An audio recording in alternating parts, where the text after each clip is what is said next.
गावले हो तुम कथा सुधारी। सतनाम श्री वाहिगुरु साहिब जी।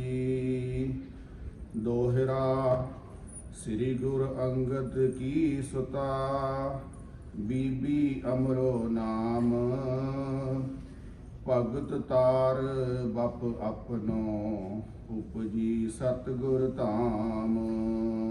वाहिगुरु जी का खालसा, वाहिगुरु जी की फतेह। भगत वत्सल करुणा निधान, कलयुग दे तारनहार, शब्दा अवतार धन धन श्री गुरु ग्रंथ साहिब महाराज सच्चे पातशाह जी दी पावन पवित्र निੱਘੀ गोद का आनंद माण रही गुरु का खास रूप गुरु सवारी गुरु खालसा साध संगत जी। भले अमरदास गुण तेरे, तेरी उपमा तोहे बने आवे। सच्चे पातशाह धन धन श्री गुरु अमरदास महाराज खंडूर साहिब की धरती ते इच्छा रखते ने जान दी, गुरु धारण करन दी। वो इच्छा उन्हां दी किस तरह पूरी हुंदी है, आओ अज दे प्रसंग दे अंदर प्रेम दे नाल सरवण करिए। जिथे तुसी गुरबाणी दे रस भिन्ने कीर्तन सरवण कीते ने, आओ हुण गुरु इतिहास की लड़ीवार कथा जो वीकेंड के दीवान विच चल रही है, वो सरवण करके गुरु साहब महाराज की खुशियां लईए। सारी संगत प्रेम दे नाल गुरु मंत्र का उच्चारण करिए, आखना करिए जी सतनाम श्री वाहिगुरु साहिब जी। सारी संगत आखना करो जी सतनाम श्री वाहिगुरु साहिब जी। दोहरा श्री गुरु अंगद की सुता, बीबी अमरो नाम।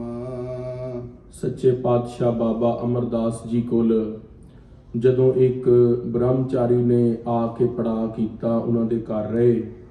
उस ब्रह्मचारी ने पूछा कि असी गंगा की यात्रा कट्ठे की, तुसी बड़ी भावना ते अदब दे नाल आए गए, अभ्यागत दी आए गए प्राहुणियां दी सेवा करते हो। आप जी का गुरु कौन है, मुरशद कौन है? तदों बाबा अमरदास जी बोले कि साडा कोई गुरु नहीं है, असी हजे तक गुरु नहीं धारण किया, असी मैया गंगा के दर्शनों लई ही जाने हाँ। यह गल सुनते ही वो ब्रह्मचारी ने बाबा अमरदास जी के घर एक खिन भी एक पल भी बैठना रुकना ठीक नहीं समझिया, तो वो बाबा अमरदास जी के घरों झट देनी चला गया भी जे तुसी गुरु नहीं धारिया फिर तुसी मेरा कीता जप तप सारा खत्म कर दिता है, क्योंकि मैं एक निगुरे के हाथ तो कुछ छक लिया है। इन्नी गल सुनने तो बाद बाबा अमरदास जी के मन के अंदर तड़प लगती है। रात नूं पूरी रात बिल लांदे ने बई गुरु नहीं धारण किया, गुरु नहीं जिहड़ा व्यक्ति धारण करता उसकी गति नहीं हुंदी। बाबा अमरदास जी रोज इस पीड़ा के अंदर अपने मन की बिरहा के अंदर विराग करते हैं। कविराज भाई संतोख सिंह जी लिखते ने बाबा अमरदास जी के जिहड़े भरा सन, छोटे भरा, उन्हां दी लड़का गुरु अंगद देव महाराज जी की बेटी नाल विआहिया सी, यानी कि गुरु बाबा अमरदास जी का भतीजा जो है वो गुरु अंगद देव महाराज जी की बेटी बीबी अमरो दे नाल विआहिया सीगा। बीबी अमरो अमृत वेले उठ के घर दे सारे काज करने, दुध रिड़कना, मज्जां चोणियां, पट्ठे पाने, परिवार दे लई लंगर प्रशादा तैयार करना, घर की साफ सफाई करनी, पाकशाल का सारा काम, रसोई का सारा काम सांभना, आए गए दे लई मंजे बिस्तरे तैयार करने, होर सारा काम जो अमृत वेले बच्चियां दे उठण तो पहला, परिवार दे उठण तो पहला करना। वो क्रिया करते करते बीबी अमरो जी नाल गुरबाणी का जाप भी करते हैं, क्योंकि अक्सर साडे घर दियां ਜਿਹੜੇ बजुर्ग ने मातावां ने उन्हां दा यह नितनेम रहा है कि जिथे वो अमृत वेले जल्दी उठते ने, तुसी अपने घर दादी परदादी का जो नितनेम पुछोगे अपने बजुर्गों नूं, अपने ग्रैंडफादर नूं, ग्रैंड पेरेंट्स का जो नितनेम पुछोगे तो दे विल टेल यू कि वो बहुत जल्दी उठ जाते सीगे ते जल्दी उठ के ना केवल घर का सारा काम सूरज की टिक्की निकलन तो पहला खत्म कर लेंदे सी, पर ਨਾਲ ਭਜਨ ਬੰਦਗੀ ਵੀ ਕਰਦੇ ਸੀਗੇ, ਕਿਉਂਕਿ ਸ਼ਾਂਤ ਸਮਾਂ ਹੁੰਦਾ ਸੀ, ਬੜਾ ਪੀਸਫੁਲ, ਬੜਾ ਕਾਮ ਹੁੰਦਾ ਸਵੇਰੇ, ਤੇ ਉਸ ਦੇ ਟਾਈਮ ਦੇ ਉੱਤੇ ਭਜਨ ਬੰਦਗੀ ਕੀਤੀ, ਬੜੀ ਫਲੀਭੂਤ ਹੁੰਦੀ ਹੈ। ਸੋ ਸੱਚੇ ਪਾਤਸ਼ਾਹ ਮਹਾਰਾਜ ਗੁਰੂ ਅੰਗਦ ਦੇਵ ਜੀ ਦੀ ਬੇਟੀ ਸ਼੍ਰੀ ਗੁਰੂ ਅੰਗਦ ਕੀ ਸੁਤਾ, ਸੁਤਾ ਦਾ ਅਰਥ ਹੁੰਦਾ ਲੜਕੀ, ਡਾਟਰ, ਬੀਬੀ ਅਮਰੋ ਨਾਮ, ਉਹਨਾਂ ਦਾ ਨਾਮ ਬੀਬੀ ਅਮਰੋ ਹੈ। ਉਹ ਬਾਬਾ ਅਮਰਦਾਸ ਜੀ ਦੇ ਘਰ ਦੀ ਸਾਰੀ ਕਿਰਿਆ ਵੀ ਕਰ ਰਹੇ ਨੇ ਅਤੇ ਘਰ ਦੀ ਕਿਰਿਆ ਦੇ ਨਾਲ ਭਜਨ ਬੰਦਗੀ ਵੀ ਕਰ ਰਹੇ ਨੇ ਅੰਮ੍ਰਿਤ ਵੇਲੇ। ਭਗਤ ਤਾਰ ਬਪ ਆਪਨੋ ਉਪਜੀ ਸਤਿਗੁਰ ਧਾਮ। ਭਗਤੀ ਦਾ ਰੂਪ ਧਾਰ ਕੇ ਹੀ ਬੀਬੀ ਅਮਰੋ ਜੀ ਉਤਰੇ ਸੀਗੇ। ਖਾਲਸਾ ਜੀ, ਸਾਰੇ ਅਸੀਂ ਸੰਸਾਰ ਦੇ ਉੱਤੇ ਆਏ ਆ, ਸਾਡੇ ਸਾਰਿਆਂ ਦੇ ਅੰਦਰ ਕੋਈ ਨਾ ਕੋਈ ਇੱਕ ਸਪੈਸ਼ਲ ਕੁਆਲਿਟੀ ਹੈ। ਪਰਮੇਸ਼ਵਰ ਨੇ ਇਹ ਦਾਤ ਸਾਰਿਆਂ ਨੂੰ ਦਿੱਤੀ ਹੈ। ਜਿਨ੍ਹਾਂ ਨੂੰ ਉਹ ਕੁਆਲਿਟੀ ਆਪਣੇ ਹਾਰਟ ਦੇ ਅੰਦਰ, ਜੋ ਬਾਡੀ ਦੇ ਅੰਦਰ ਹੈ, ਉਹ ਪਤਾ ਲੱਗ ਜਾਂਦੀ ਹੈ, ਉਹ ਕੁਆਲਿਟੀ ਬਾਹਰ ਆ ਜਾਂਦੀ ਹੈ, ਉਸ ਕੁਆਲਿਟੀ ਕਰਕੇ ਸੰਸਾਰ ਉਹਨੂੰ ਬਹੁਤ ਪੂਜਦਾ ਹੈ। ਪਰ ਸਾਰਿਆਂ ਨੂੰ, ਪੂਰੀ ਬਹੁਤਾਤ ਲੋਕਾਂ ਨੂੰ ਪੂਰੀ ਉਮਰ ਦੇ ਅੰਦਰ ਆਪਣੀ ਉਹ ਕੁਆਲਿਟੀ ਨਹੀਂ ਪਤਾ ਲੱਗਦੀ। ਨਾ ਪਤਾ ਕੁਆਲਿਟੀ ਲੱਗਣ ਕਰਕੇ ਉਹ ਸੰਸਾਰ ਤੋਂ ਇਦਾਂ ਹੀ ਚਲੇ ਜਾਂਦੇ ਨੇ। ਪਰ ਜਿਸ ਤੇ ਰੱਬ ਦੀ ਕਿਰਪਾ ਹੋ ਜਾਵੇ, ਕੋਈ ਉਹਨੂੰ ਅੱਛਾ ਮੁਰਸ਼ਿਦ ਜਾਂ ਗੁਰੂ ਮਿਲ ਜਾਵੇ, ਕੋਈ ਗੁੱਡ ਫਰੈਂਡ ਮਿਲ ਜਾਵੇ, ਜਿਹੜਾ ਉਹਨੂੰ ਦੱਸੇ ਤੂੰ ਇਸ ਫੀਲਡ ਦੇ ਅੰਦਰ ਵਰਕ ਕਰ, ਤੂੰ ਅੱਗੇ ਗਰੋ ਕਰ ਸਕਦਾ, ਤੇ ਉਹ ਫਿਰ ਬੰਦਾ ਬਹੁਤ ਅੱਗੇ ਤਰੱਕੀ ਪ੍ਰਾਪਤ ਕਰਦਾ ਹੈ। ਬੀਬੀ ਅਮਰੋ ਜੀ ਜਿਹੜੀ ਸੀਗੇ, ਉਹ ਭਗਤੀ ਦਾ ਹੀ ਰੂਪ ਸੀਗੇ। ਜੇ ਅਸੀਂ ਕਹੀਏ ਨਾ ਭਗਤੀ ਦਾ ਰੂਪ ਸਰੂਪ ਦੇਖਣਾ, ਤੇ ਉਹ ਬੀਬੀ ਅਮਰੋ ਗੁਰੂ ਅੰਗਦ ਦੇਵ ਜੀ ਦੇ ਬੇਟੀ ਸੀਗੇ, ਤੇ ਉਹ ਘਰ ਦੇ ਕੰਮ ਦੇ ਨਾਲ ਨਾਲ ਭਗਤੀ ਵੀ ਕਰਦੇ ਸੀ।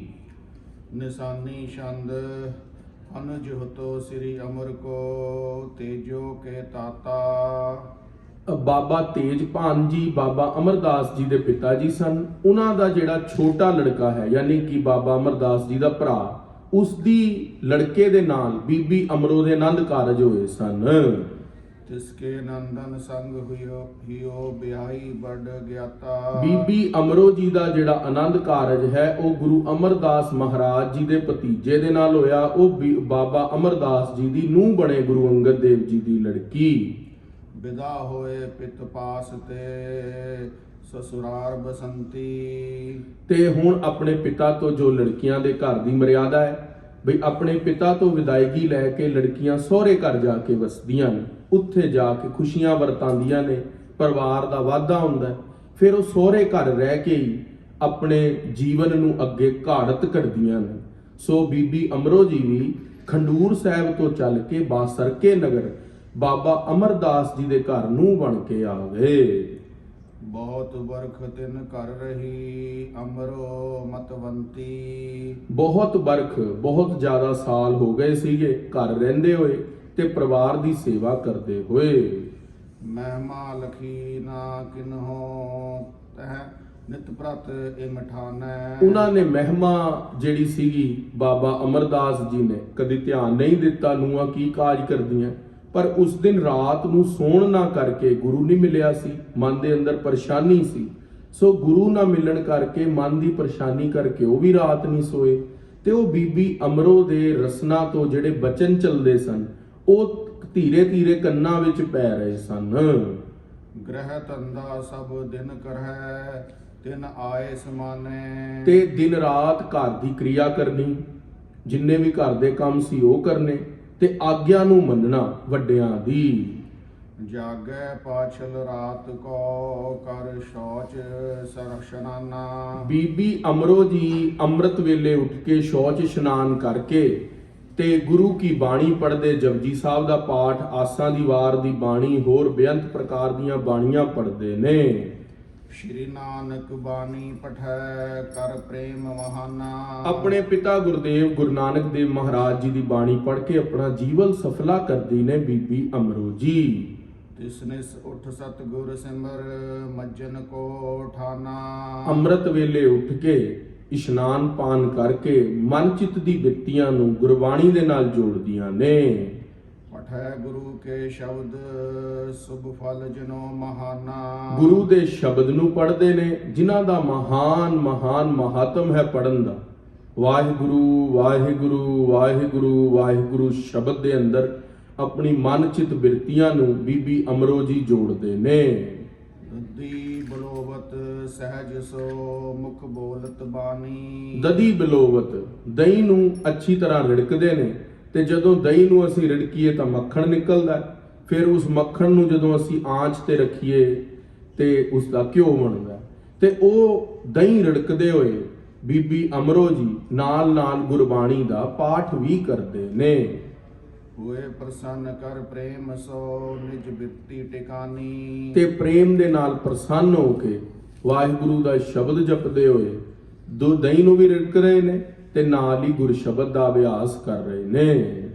ਨਿਜ ਕਰ ਪਰ ਸ੍ਰੀ ਅਮਰ ਜੀ ਚਿੰਤਾ ਗਲ ਤਾਨੇ। ਉੱਥੇ ਚੁਬਾਰੇ ਤੇ ਬਾਬਾ ਅਮਰਦਾਸ ਜੀ ਉਸ ਬ੍ਰਹਮਚਾਰੀ ਦੇ ਬਚਨ ਤੋਂ ਪਰੇਸ਼ਾਨ ਨੇ।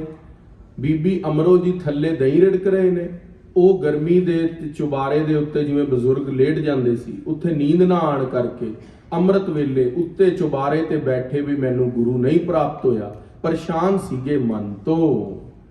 ਜਾਗੈ ਸਗਲੀ ਜਾਮਨੀ ਪੁਨ ਪੁਨ ਪਛਤਾਨੇ। ਤੇ ਅੰਮ੍ਰਿਤ ਵੇਲੇ ਉੱਠ ਕੇ ਇਸ ਗੱਲ ਦਾ ਪਛਤਾਵਾ ਕਰਦੇ ਨੇ ਬਈ ਮੈਂ ਗੁਰੂ ਨਹੀਂ ਧਾਰਿਆ। ਸਤਿਗੁਰ ਦਰਸ਼ਨ ਚਿਤਵਤੇ ਬਿਨਤੀ ਬਹੁ ਭਾਖੈ। ਸਤਿਗੁਰੂ ਸੱਚੇ ਪਾਤਸ਼ਾਹ ਮਹਾਰਾਜ ਜੀ ਦੇ ਦਰਸ਼ਨਾਂ ਦੀ ਅਭਿਲਾਖਾ ਰੱਖਦੇ ਨੇ ਤੇ ਚਿਤਵਦੇ ਨੇ ਕਿ ਕਿਤੇ ਗੁਰੂ ਪਾਤਸ਼ਾਹ ਮਹਾਰਾਜ ਮੈਨੂੰ ਮਿਲ ਜਾਣ ਤੇ ਮੇਰਾ ਵੀ ਜੀਵਨ ਧਨ ਹੋ ਜਾਵੇ। ਜਾਮ ਨਿਸਾਤੇ ਧੁਨ ਪਰੀ ਸੁਨ ਮਨ ਅਭਿਲਾਖੈ। ਦਿਨ ਰਾਤ ਇੱਕੋ ਧੁਨ ਲੱਗੀ ਹੈ ਵੀ ਮੈਨੂੰ ਪੂਰਾ ਗੁਰੂ ਪੂਰਾ ਮੁਰਸ਼ਿਦ ਪ੍ਰਾਪਤ ਹੋ ਜਾਵੇ ਤੇ ਮੇਰੀ ਭਗਤੀ ਮੁਕੰਮਲ ਹੋ ਜਾਵੇ, ਕੀਤੀ ਤੀਰਥ ਯਾਤਰਾ ਸਫਲ ਹੋ ਜਾਵੇ, ਮੈਂ ਵੀ ਮੁਕਤੀ ਦੇ ਰਾਹ ਨੂੰ ਪਵਾਂ। ਹੁਣ ਸੁਨਨ ਲੱਗੇ ਮਨ ਰੋਕ ਕੈ ਸੁੰਦਰ ਗੁਰਬਾਣੀ। ਅਰੇ ਮਨ ਨੂੰ ਰੋਕ ਕੇ ਹਿਤ ਚਿਤ ਬਿਰਤੀਆਂ ਨੂੰ ਇਕਾਗਰ ਕਰਕੇ ਜਦੋਂ ਅੰਤਿਸ਼ ਧਿਆਨ ਦੇ ਅੰਦਰ ਪੂਰੇ ਗੁਰੂ ਨੂੰ ਲੱਭ ਰਹੇ ਸਨ ਤੇ ਥੱਲੇ ਬੈਠੀ ਬੀਬੀ ਅਮਰੋ ਜਿਹੜੀ ਦੁੱਧ ਰਿੜਕ ਰਹੀ ਸੀ, ਉਹਨਾਂ ਦੇ ਮੁਖ ਤੋਂ ਅੰਮ੍ਰਿਤ ਗੁਰਬਾਣੀ ਸੁਣ ਕੇ ਹਿਰਦਾ ਬੜਾ ਹੀ ਸ਼ਾਂਤ ਹੋਇਆ ਤੇ ਉਹ ਗੁਰਬਾਣੀ ਦੇ ਉਚਾਰਨ ਨੂੰ, ਸ਼ੁੱਧ ਉਚਾਰਨ ਨੂੰ ਸੁਣ ਰਹੇ ਨੇ। ਚੁਬਤ ਚੀਤ ਦਰਵਤਰ ਦਾ ਰੁਚ ਜਗੀ ਮਹਾਨੀ। ਖਾਲਸਾ ਜੀ ਆਖਣਾ ਕਰੋ ਸਤਨਾਮ ਸ੍ਰੀ ਵਾਹਿਗੁਰੂ। ਸੱਚੇ ਪਾਤਸ਼ਾਹ ਬਾਬਾ ਅਮਰਦਾਸ ਜੀ ਗੁਰੂ ਨਾਨਕ ਦੇਵ ਮਹਾਰਾਜ ਦੀ ਬਾਣੀ ਸੁਣ ਰਹੇ ਨੇ ਤੇ ਉਹਦੇ ਨਾਲ ਮਨ ਦਾ ਜਿਹੜਾ ਚਿੱਤ ਸੀਗਾ ਉਹ ਐਦਾਂ ਲੱਗ ਰਿਹਾ ਸੀ ਜਿੱਥੇ ਮੈਂ ਗੁਰੂ ਲੱਭ ਰਿਹਾ। ਉਹ ਬਚਨਾਂ ਦੇ ਅੰਦਰ ਕਿਤੇ ਨਾ ਕਿਤੇ ਗੁਰੂ ਦੀ ਭਾਲ ਖਤਮ ਹੋਣ ਦੀ ਦਿਸਦੀ ਹੈ। ਤਹ ਤੇ ਉਠ ਹੋਏ ਨਿਕਟ ਤਹ ਓਟਾ ਇਕਲੀਨਾ। ਕਹਿੰਦੇ ਜਦੋਂ ਦੇਖਿਆ ਵੀ ਬੀਬੀ ਅਮਰੋ ਜੀ ਦਹੀਂ ਰਿੜਕਦੇ ਹੋਏ, ਦੁੱਧ ਨੂੰ ਰਿੜਕਦੇ ਹੋਏ ਕੋਈ ਬਾਣੀ ਪੜ੍ਹ ਰਹੇ ਨੇ, ਚੁਬਾਰੇ ਤੋਂ ਥੱਲੇ ਆ ਕੇ, ਕਿਉਂਕਿ ਪਹਿਲੇ ਨੂੰਹਾਂ ਦੇ ਕੋਲ ਸਹੁਰੇ ਵੀ ਨਹੀਂ ਜਾਂਦੇ ਸੀ, ਪਰਦਾ ਰੱਖਦੇ ਸੀ ਤੇ ਨੂੰਹਾਂ ਵੀ ਸਿੱਧਾ ਸਹੁਰੇ ਦੇ ਕੋਲ ਨਹੀਂ ਆਉਂਦੀਆਂ ਸੀ। ਅੱਜ ਤਾਂ ਨੰਗੇ ਸਿਰ ਹੀ ਤੁਰੀਆਂ ਫਿਰਦੀਆਂ, ਸਾਹਮਣੇ ਜਵਾਬ ਵੀ ਦੇਣ ਲੱਗ ਪਈਆਂ, ਪਰ ਪਹਿਲਾਂ ਇਸ ਤਰ੍ਹਾਂ ਮਰਿਆਦਾ ਨਹੀਂ ਸੀ। ਜਿਹੜੀਆਂ ਨੂੰਹਾਂ ਸੀਗੀਆਂ ਉਹ ਸਹੁਰੇ ਤੋਂ ਪਰਦਾ ਰੱਖਦੀਆਂ ਸੀ ਤੇ ਸਹੁਰਾ ਵੀ ਖੰਘ ਜਾਂਦਾ ਸੀ ਤੇ ਉਸ ਵੇਲੇ ਨੂੰਹਾਂ ਪਰਦਾ ਕਰ ਲੈਂਦੀਆਂ ਸੀ। ਤੇ ਬਾਬਾ ਅਮਰਦਾਸ ਜੀ ਓਲੇ ਜਿਹੇ ਹੋ ਕੇ ਬੀਬੀ ਅਮਰੋ ਦੇ ਮੁਖ ਤੋਂ ਜੋ ਬਚਨ ਚੱਲ ਰਹੇ ਨੇ ਉਹ ਸੁਣਨਾ ਚਾਹੁੰਦੇ ਨੇ। ਦੇਖਣਾ ਸੁਖ ਚਾਹੇ ਮੋਹਿ ਕੋ ਸ਼ੁਭ ਮਤੀ ਪਰਵੀਨਾ। ਕਹਿੰਦੇ ਬਈ ਇਹ ਬਚਨਾਂ ਦੇ ਅੰਦਰ ਜ਼ਰੂਰ ਕੋਈ ਦਰਵਯ ਗੱਲ ਹੈ, ਮਨ ਨੂੰ ਚੁੱਭਣ ਵਾਲੀ ਗੱਲ ਹੈ, ਉਹ ਮਨ ਨੂੰ ਸ਼ਾਂਤੀ ਦੇ ਰਹੀ ਹੈ। ਉਹ ਕੋਲ ਹੋ ਕੇ ਗੁਰੂ ਨਾਨਕ ਸਾਹਿਬ ਦੀ ਅੰਮ੍ਰਿਤਮਈ ਬਾਣੀ ਬੀਬੀ ਅਮਰੋ ਦੇ ਮੁਖ ਤੋਂ ਸਰਵਣ ਕਰਦੇ ਨੇ। ਸਪੈ ਸੁਨਤ ਗੁਰ ਸ਼ਬਦ ਕੋ ਥਿਤ ਕੇਤਕ ਕਾਲਾ। ਕਹਿੰਦੇ ਗੁਰੂ ਪਾਤਸ਼ਾਹ ਮਹਾਰਾਜ ਜੀ ਦੇ ਜਿਹੜੇ ਬਚਨ ਸੀਗੇ ਉਹ ਕੇਤਕ ਕਾਲ ਬਹੁਤ ਦੇਰ ਤੱਕ ਸੁਣਦੇ ਰਹੇ, ਜੋ ਬੀਬੀ ਅਮਰੋ ਜੀ ਫਰਮਾਨ ਕਰਦੇ ਨੇ। ਪੜਤ ਰਹੀ ਅਮਰੋ ਤਬੈ ਪੁਨ ਭਇਓ ਉਜਾਲਾ। ਜੋ ਬੀਬੀ ਅਮਰੋ ਜੀ ਪੜ ਰਹੇ ਸੀ ਉਹ ਬਾਬਾ ਅਮਰਦਾਸ ਜੀ ਸਰਵਣ ਕਰ ਰਹੇ ਸੀ। ਉਹ ਜਿਹੜੀ ਬਾਣੀ ਸਰਵਣ ਕਰ ਰਹੇ ਸੀ ਕਵੀ ਰਾਜ ਭਾਈ ਸੰਤੋਖ ਸਿੰਘ ਜੀ ਉਹ ਵੀ ਸੁਣਾਉਂਦੇ ਨੇ। ਜਬ ਪ੍ਰਭਾਤ ਹੋਈ ਪਿਖੀ ਤਬ ਨਿਕਟ ਸਿਧਾਰਾ। ਜਦੋਂ ਪ੍ਰਭਾਤ ਹੋਈ ਨਿਕਟ ਬਾਬਾ ਅਮਰਦਾਸ ਜੀ ਜਦੋਂ ਸੂਰਜ ਚੜ ਗਿਆ, ਬਚਨ ਤਾਂ ਸਰਵਣ ਕਰ ਲਏ, ਬਾਬਾ ਅਮਰਦਾਸ ਜੀ ਆਪਣੀ ਨੂੰਹ ਨੂੰ ਪੁੱਛਦੇ ਨੇ, ਬੂਝਨ ਲਾਗਿਓ ਸ਼ਬਦ ਇਹ ਕਿਸ ਭਾਤ ਉਚਾਰਾ। ਕਹਿੰਦੇ ਬੀਬੀ ਅਮਰੋ ਜੀ ਆਪ ਜੀ ਕਿਹੜਾ ਬਚਨ, ਪੁੱਤਰ ਜੀ ਆਪ ਜੀ ਕਿਹੜਾ ਬਚਨ ਅੰਮ੍ਰਿਤ ਵੇਲੇ ਪੜ ਰਹੇ ਸੀਗੇ ਦਹੀਂ ਰਿੜਕਦੇ ਹੋਏ। हे ਪੁੱਤਰੀ ਅਬ ਫੇਰ ਪੜ ਮੁਝ ਦੇਹੋ ਸੁਨਾਈ। हे ਪੁੱਤਰੀ, ਉਹ ਬਚਨ ਫੇਰ ਪੜ੍ਹ ਕੇ ਸੁਣਾ ਮੈਨੂੰ, ਕਿਉਂਕਿ ਖਾਲਸਾ ਜੀ ਕਈ ਵਾਰੀ ਸਾਨੂੰ ਗੁਰਬਾਣੀ ਦਾ ਕੋਈ ਸ਼ਬਦ ਜਾਂ ਕੀਰਤਨ ਅੱਛਾ ਲੱਗਦਾ ਨਾ, ਅਸੀਂ ਰਾਗੀ ਸਿੰਘ ਨੂੰ ਬਾਹਰ ਮਿਲ ਕੇ ਕਹਿੰਦੇ ਆ ਬਾਬਾ ਜੀ ਅੱਜ ਬੜਾ ਆਨੰਦ ਆਇਆ, ਫਿਰ ਅਗਲੀ ਵਾਰੀ ਅਸੀਂ ਕਹਿੰਦੇ ਆ ਬਾਬਾ ਜੀ ਉਹੀ ਸ਼ਬਦ ਲਾਓ ਜਿਹੜਾ ਤੁਸੀਂ ਲਾਇਆ ਸੀ। ਉਹ ਸਾਡੇ ਮਨ ਨੂੰ ਸ਼ਾਂਤ ਕਰਦਾ ਹੈ। ਬਾਬਾ ਅਮਰਦਾਸ ਕਿਹਾ, ਬੀਬੀ ਅਮਰੋ ਆਪ ਜੀ ਕਿਰਪਾ ਕਰਕੇ ਦੱਸੋ ਅੰਮ੍ਰਿਤ ਵੇਲੇ ਕਿਹੜਾ ਸ਼ਬਦ ਪੜ੍ਹਦੇ ਸੀ? ਮਰਿਓ ਤੋ ਮੈਂ ਸੁਦਾ ਕੀ ਬੂੰਦੇ ਮੁਖ ਪਾਈ। ਮੈਂ ਮਰਿਆ ਪਿਆ ਸੀਗਾ ਮਨ ਕਰਕੇ। ਸੁਧਾ ਕਹਿੰਦੇ ਨੇ ਅੰਮ੍ਰਿਤ ਨੂੰ, ਤਾਂ ਹੀ ਅੰਮ੍ਰਿਤਸਰ ਸਰੋਵਰ ਦਾ ਨਾਮ ਹੈ ਸੁਧਾ ਸਰ। ਸੁਧਾ ਰਾਮ ਹੁੰਦਾ ਅੰਮ੍ਰਿਤ ਦਾ, ਸਰ ਹੁੰਦਾ ਸਰੋਵਰ। ਕਹਿੰਦੇ ਮੈਂ ਮਰ ਰਿਹਾ ਸੀਗਾ, ਮੇਰੇ ਮੁਖ ਦੇ ਅੰਦਰ ਅੰਮ੍ਰਿਤ ਦੀਆਂ ਬੂੰਦਾਂ ਪਈਆਂ ਜਦੋਂ ਗੁਰਬਾਣੀ ਦਾ ਜਾਪ ਕੀਤਾ ਤੁਸੀਂ। ਕਰਿਓ ਜੀਵਾਵਨ ਸੁਖ ਦਿਓ ਇਹ ਵੱਡ ਉਪਕਾਰਾ। ਤੁਸੀਂ ਬੜਾ ਉਪਕਾਰ ਕੀਤਾ ਹੈ। ਜਿਹੜਾ ਉਹ ਅੰਮ੍ਰਿਤ ਵੇਲੇ ਬਚਨ ਸੁਣਾਇਆ ਸੀ ਨਾ, ਉਹ ਸ਼ਬਦ ਦੁਬਾਰਾ ਸੁਣਾ ਦਿਓ। ਉਹ ਸੁਣਨ ਕਰਕੇ ਮੇਰੇ ਮਨ ਦੇ ਅੰਦਰ ਬਹੁਤ ਸ਼ਾਂਤੀ ਪ੍ਰਾਪਤ ਹੋਈ ਸੀ। ਸੁਨ ਅਮਰੋ ਸੁਖਚਤ ਪੁਛਕ ਗੁਰ ਸ਼ਬਦ ਉਚਾਰਾ। ਬੀਬੀ ਅਮਰੋ ਜੀ ਇਹ ਬਚਨ ਸਰਵਣ ਕਰਕੇ ਕਿਹਾ ਪਿਤਾ ਜੀ, ਕਿਉਂਕਿ ਸੋਹਰਾ ਸਾਹਿਬ ਲੱਗਦੇ ਸੀਗੇ, ਕਿਹਾ ਪਿਤਾ ਜੀ, ਹਾਂਜੀ ਜੀ ਬੋਲੋ। ਉਹ ਹੁਣ ਸ਼ਬਦ ਸਰਵਣ ਕਰਾ ਰਹੇ ਨੇ, ਜਿਹੜਾ ਬੀਬੀ ਅਮਰੋ ਜੀ ਨੇ ਸ਼ਬਦ ਗਾਇਨ ਕਰ ਰਹੇ ਸੀ ਅੰਮ੍ਰਿਤ ਵੇਲੇ, ਤੇ ਪਹਿਲਾ ਸ਼ਬਦ ਬਾਬਾ ਅਮਰਦਾਸ ਜੀ ਨੇ ਸੁਣਿਆ। ਖਾਲਸਾ ਜੀ ਸਾਡੇ ਕਿੰਨੇ ਵੱਡੇ ਭਾਗ ਨੇ। ਕਵੀ ਰਾਜ ਭਾਈ ਸੰਤੋਖ ਸਿੰਘ ਜੀ ਨੇ ਜੋ ਇਤਿਹਾਸ ਲਿਖਿਆ ਨਾ, ਉਹ ਸ਼ਬਦਾਂ ਦੀ ਉਥਾਨਕਾ ਨਾਲ ਲਿਖੀ ਆ। ਉਥਾਨਕਾ ਮੀਨਸ ਗੁਰੂ ਸਾਹਿਬ ਮਹਾਰਾਜ ਨੇ ਕਿਹੜਾ ਸ਼ਬਦ ਕਿੱਥੇ ਉਚਾਰਨ ਕੀਤਾ। ਗੁਰੂ ਗ੍ਰੰਥ ਸਾਹਿਬ ਦੀ ਬਾਣੀ ਹੈ, ਅਸੀਂ ਸਾਰੇ ਮੱਥਾ ਟੇਕਿਆ ਹੋਣੇ, ਪਰ ਸਾਨੂੰ ਨਹੀਂ ਪਤਾ ਵੀ ਕਿਹੜਾ ਸ਼ਬਦ ਕਦੋਂ ਗੱਲ ਹੋਈ ਹੈ ਗੁਰੂ ਦੀ। ਗੁਰੂ ਸਾਹਿਬ ਨੇ ਕਿਹੜਾ ਸ਼ਬਦ ਕਿਹਦੇ ਨਾਲ ਗੱਲ ਕਰਦੇ ਹੋਏ ਉਚਾਰਿਆ। ਪਰ ਜਿਹੜਾ ਇਹ ਗ੍ਰੰਥ ਹੈ ਸ੍ਰੀ ਗੁਰਪ੍ਰਤਾਪ ਸੂਰਜ ਗ੍ਰੰਥ, ਇਸ ਦੇ ਅੰਦਰ ਉਥਾਨਕਾ ਲਿਖੀਆਂ ਹੋਈਆਂ ਨੇ ਬਈ ਗੁਰੂ ਪਾਤਸ਼ਾਹ ਮਹਾਰਾਜ ਦੀ ਕਿਹਦੇ ਨਾਲ ਕਦੋਂ ਗੱਲ ਹੋ ਰਹੀ ਹੈ, ਉਹ ਸ਼ਬਦ ਕਿੱਥੇ ਉਚਾਰਨ ਹੋਇਆ, ਫਸਟ ਪਰਸਨ ਕੌਣ ਸੀ, ਸੈਕਿੰਡ ਪਰਸਨ ਕੌਣ ਸੀ, ਲਿਸਨਰ ਕੌਣ ਸੀਗੇ। ਇਹ ਕਿੰਨਾ ਵਧੀਆ ਗ੍ਰੰਥ ਹੈ ਸਾਡੇ ਕੋਲ, ਜਿਹਦੇ ਅੰਦਰ ਗੁਰੂ ਇਤਿਹਾਸ ਦੀ ਉਥਾਨਕਾ ਮਿਲਦੀ ਹੈ, ਇਤਿਹਾਸ ਮਿਲਦਾ ਹੈ। ਹੁਣ ਇਹ ਜਿਹੜਾ ਸ਼ਬਦ ਹੈ ਗੁਰੂ ਗ੍ਰੰਥ ਸਾਹਿਬ ਮਹਾਰਾਜ ਦੇ 990 ਅੰਗ ਦੇ ਉੱਤੇ ਹੈ। ਤੁਸੀਂ ਘਰ ਜਾਓ, ਤੁਹਾਡੇ ਕੋਲ ਸੈਂਚੀਆਂ ਨੇ। ਅੱਜ ਕੱਲ ਤਾਂ ਮੋਬਾਈਲ 'ਚ ਵੀ ਪਾਠ ਆ ਜਾਂਦਾ, ਆਈ ਗੁਰਬਾਣੀ ਐਪ ਤੋਂ, ਈਸ਼ਰ ਮਾਈਕਰੋ ਮੀਡੀਆ ਐਪ ਤੋਂ, ਗੁਰਬਾਣੀ ਸਰਚ ਐਪ ਤੋਂ, ਬਹੁਤ ਐਪਸ ਨੇ। ਉਹਨਾਂ ਤੋਂ ਅਸੀਂ ਵੀ ਇਹ ਸ਼ਬਦ ਕੱਢ ਕੇ ਦੇਖ ਸਕਦੇ ਹਾਂ। ਗੁਰੂ ਪਾਤਸ਼ਾਹ ਮਹਾਰਾਜ ਦਾ ਪਹਿਲੀ ਵਾਰੀ ਸ਼ਬਦ ਜੋ ਬਾਬਾ ਅਮਰਦਾਸ ਜੀ ਨੇ ਸੁਣਿਆ ਸੀਗਾ, ਉਹ ਇਹ ਸ਼ਬਦ ਸੀਗਾ। ਆਓ ਪਾਵਨ ਪਵਿੱਤਰ ਸ਼ਬਦ ਜੋ ਬਾਬਾ ਅਮਰਦਾਸ ਨੇ ਪਹਿਲੀ ਵਾਰੀ ਸੁਣ ਕੇ ਗੁਰੂ ਘਰ ਦੇ ਅੰਦਰ ਐਂਟਰੀ ਕਰੀ, ਉਹ ਸਾਨੂੰ ਵੀ ਸਰਵਣ ਕਰਨ ਨੂੰ ਮਿਲ ਰਿਹਾ। ਸਾਡੇ ਕਿੰਨੇ ਵੱਡੇ ਭਾਗ ਨੇ ਕਿ ਬਾਬਾ ਅਮਰਦਾਸ ਜੀ ਨੇ ਜੋ ਸ਼ਬਦ ਸਰਵਣ ਕਰਕੇ ਗੁਰੂ ਧਾਰਿਆ, ਉਹ ਸ਼ਬਦ ਅਸੀਂ ਵੀ ਸਰਵਣ ਕਰ ਰਹੇ ਹਾਂ। ਉਹ ਪ੍ਰੇਮ ਦੇ ਨਾਲ ਸਰਵਣ ਕਰੀਏ। ਮਾਰੂ ਰਾਗ ਦਾ ਸ਼ਬਦ ਹੈ। ਸਤਨਾਮ ਸ੍ਰੀ ਵਾਹਿਗੁਰੂ। ਸ੍ਰੀ ਮੁਖਵਾਕ ਮਾਰੂ ਮਹੱਲਾ ਪਹਿਲਾ ਘਰ ਪਹਿਲਾ। ਮਾਰੂ ਰਾਗ ਹੈ, ਪਹਿਲੇ ਪਾਤਸ਼ਾਹ ਗੁਰੂ ਨਾਨਕ ਦੇਵ ਜੀ ਦਾ ਬਚਨ ਹੈ। ਕਰਨੀ ਕਾਗਦ ਮਨ ਮਸਵਾਣੀ ਬੁਰਾ ਭਲਾ ਦੋਏ ਲੇਖ ਪਏ। ਹੁਣ ਇੱਥੇ ਤਾਂ ਭਾਈ ਸਾਹਿਬ ਪਾਠ ਕਰ ਰਹੇ ਨੇ, ਜਿੱਦਾਂ ਪਾਠ ਅਸੀਂ ਲੜੀਵਾਰ ਕਥਾ ਹੁੰਦੀ ਹੈ, ਇੱਕ ਪੰਕਤੀ ਪੜ੍ਹਦੇ ਨੇ ਤੇ ਦਾਸ ਮਹਾਰਾਜ ਦੀ ਕਿਰਪਾ ਦੇ ਨਾਲ ਉਹਦੇ ਅਰਥ ਕਰ ਦਿੰਦਾ। ਪਰ ਜਦੋਂ ਬੀਬੀ ਅਮਰੋ ਨੇ ਪੜਿਆ ਹੋਏਗਾ ਅੰਮ੍ਰਿਤ ਵੇਲੇ 3-4 ਵਜੇ ਉੱਠ ਕੇ, ਉਹ ਕਿੰਨੇ ਪ੍ਰੇਮ ਨਾਲ ਪੜਿਆ ਹੋਏਗਾ। ਨਾਲ ਦਹੀਂ ਰਿੜਕ ਰਹੇ ਨੇ, ਨੇਤਰ ਬੰਦ ਨੇ, ਤੇ ਹਿਰਦੇ ਦੇ ਅੰਦਰ ਗੁਰੂ ਨਾਨਕ ਸਾਹਿਬ ਦਾ ਧਿਆਨ ਹੋਏਗਾ ਤੇ ਬੜੇ ਪ੍ਰੇਮ ਨਾਲ ਜਪਦੇ ਹੋਣਗੇ। ਕਰਨੀ ਕਾਗਦ ਮਨ ਵਸਵਾਣੀ ਬੁਰਾ ਭਲਾ ਦੋਏ ਲੇਖ ਪਏ। ਕਿੰਨੇ ਪ੍ਰੇਮ ਨਾਲ ਪੜਦੇ ਹੋਣਗੇ, ਕਿੰਨੇ ਪ੍ਰੇਮ ਦੇ ਨਾਲ ਮਾਤਾ ਜੀ ਨਾਲ ਦਹੀਂ ਰਿੜਕਦੇ ਹੋਣਗੇ। ਉਹ ਕਿੰਨਾ ਪ੍ਰੇਮ ਹੋਏਗਾ। ਉਹ ਜਿਹੜਾ ਪ੍ਰੇਮ ਸੀਗਾ, ਉਹ ਕਵੀ ਰਾਜ ਭਾਈ ਸੰਤੋਖ ਸਿੰਘ ਜੀ ਨੇ ਉਹਨੂੰ ਸ਼ਬਦ ਦੇਣ ਦੀ ਕੋਸ਼ਿਸ਼ ਕੀਤੀ ਹੈ ਬਈ ਜਦੋਂ ਕੋਈ ਕਥਾ ਵਾਲੇ ਸਿੰਘ ਸੁਣਨ, ਜਿਹੜਾ ਕਥਾਵਾਚਕ ਕਰੇ, ਉਹਨਾਂ ਦੇ ਅੱਗੇ ਉਹ ਦ੍ਰਿਸ਼ ਬਣ ਜਾਵੇ।